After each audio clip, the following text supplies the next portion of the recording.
Salam to all of you. The topic I was given was Islam and its reverence for Hindus.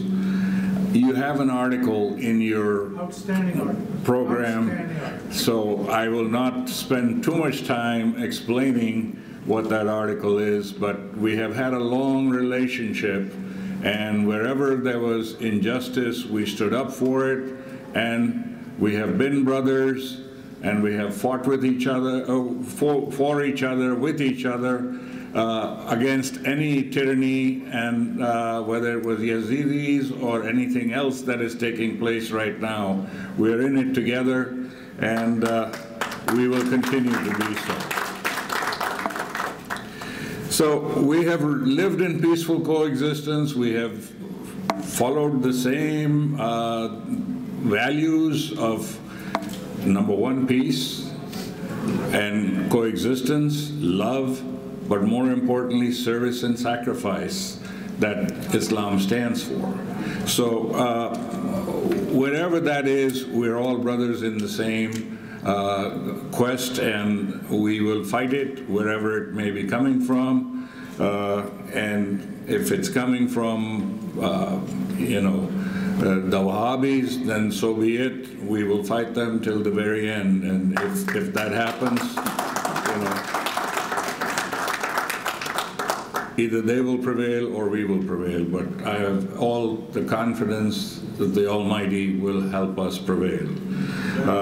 So that's the reverence that for Imam Hussain. Gandhi is quoted, and he said that if I had 72 warriors like Imam Hussain had, I would have achieved India's independence overnight.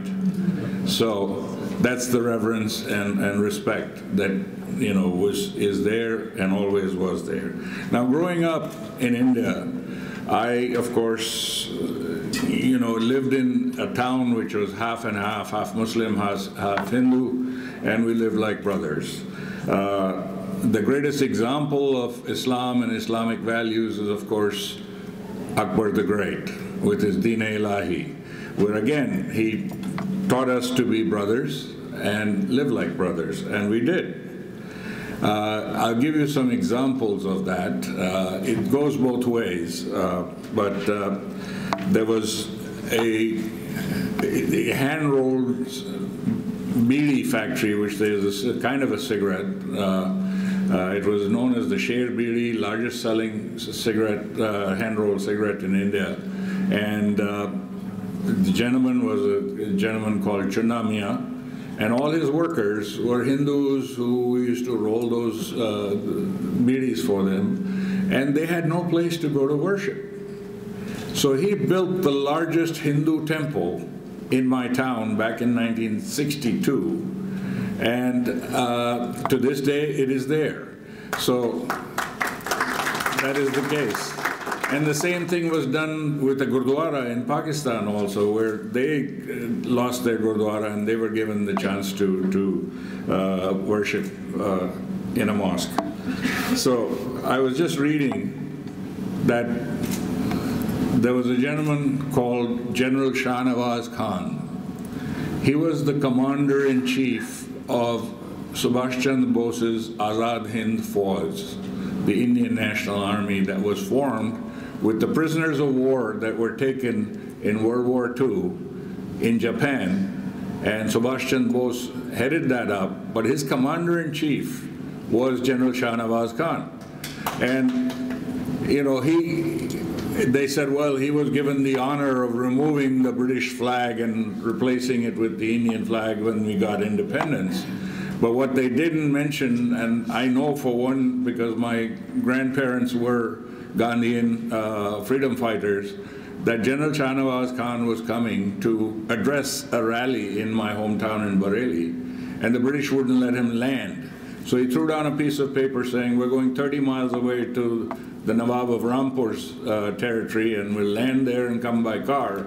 And that's what they did. So I still have photographs in my home of General Shah Nawaz Khan. And the fact that he beat the British right up to the Assam border, and they were right there, and it was only the atom bomb that ended the war. Otherwise, they were right on the doorsteps of India and had driven the British back all the way. So that was General Shahnawaz Khan. So now another story is that Mother Teresa, when she took the acceptance of her Nobel Peace Prize, she narrated a story that she was told that there was a starving Hindu family, and so she took a bowl of rice and went over to them and offered it to her. And what happened is that that lady took half of that and left. And then when she came back, Mother Teresa asked her, what did you do with that half? And she says, my next door neighbor, a Muslim family, is also starving, and I went and I gave the other half of what you brought for us to them. So that has been the brotherhood that we have followed, and as far as I'm concerned, that will continue, and that is the real sentiment. We are one people, and we are brothers. And when we were growing up, of course, when you had Eid, we got the semais coming to us, and in Diwali we had our sweets for every friend. And grandfather would not eat his meal without his friends, and one day it was raining, so he sent his car and picked up all his friends, and then they came and they ate. So that's just the family tradition, and it goes on.